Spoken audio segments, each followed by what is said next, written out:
bearded man up in the sky who's telling everybody what to do, you know. They say that, you know, like that everything is its opposite, you know, everything contains its opposite, and that like attracts like. So if you're fighting evil, you're bringing evil out, you know. It's kind of like what we were talking about earlier, you know. If you go around fighting evil, you know, well, essentially you have to do evil to fight evil. Yeah. And you're just creating more is what you're doing, you know. That's good. I like that. So is loyalty based on reason?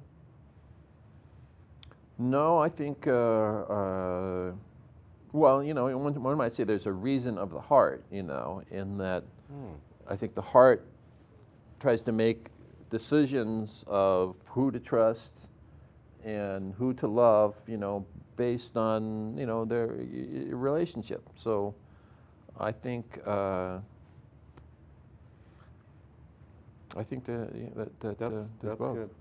Now, Moshe Feldenkrais, he works with movement, and he said that we can actually identify a weakness and incorporate it to become a strength, rather than what we're usually taught is try to overcome our weakness. Can you identify or tell me a weakness that you've actually incorporated to become a strength? Well,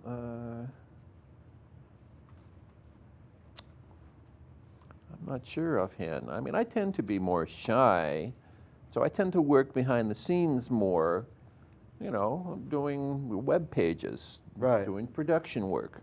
You know, I don't necessarily like to be a front person up on the stage, you know. So we have our, you know, your bullhorn Bettys, our, you know, our people who stand up there, they'll like rally the crowd and everything like that, you know. And that's something I've never been able to do, and I felt like it's sort of like a weakness, you know. I'm an activist. I got to go out and lead the masses to the revolution, you know. But to me, I was much more thoughtful or something, or just wanting to, you know, work on stuff behind the scenes and, you know, help spread the message. Well, you are definitely our rock in helping in so many events here in Venice. Eric, why do you think it's so difficult for humans to consider the possibility that life might be pointless? Well, you have to say it's sort of built in our nervous system to want to have a point. And indeed, you know, I go to the basic reproduction. You know, people are going, let's fuck, let's, you know, let's create more kids, let's perpetuate ourselves, you know. So I go, certain drives like that just to me are natural, and you know, that's okay. Yeah. Great. Now, I talked with a famous filmmaker once, Michael Apted, and I asked him, and this was many years ago when MTV was first popular 25 years ago, and I said, why do rock video movie makers feel so obliged to edit fast? And you know, Marty Scorsese had come out and said he edits his films faster because of MTV. Now, do you think, and Michael Apted said, well, that's because we've learned to take in information faster.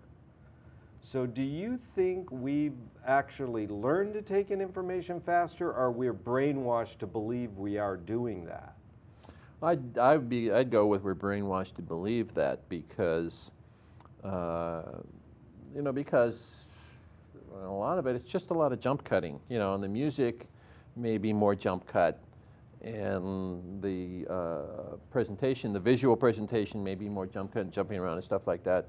But I don't necessarily find that to be more entertaining or more useful. I mean, to me, it's always, what is the performer doing? What is the performer trying to say?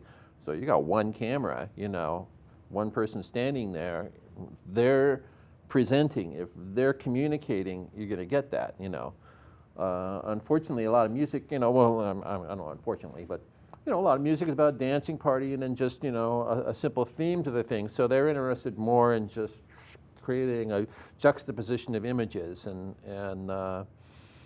you know, that's, I just, that's, you know, that's fine too, but I don't think it necessarily is any more effective. I find that, you know, there's still you know. There's bunch still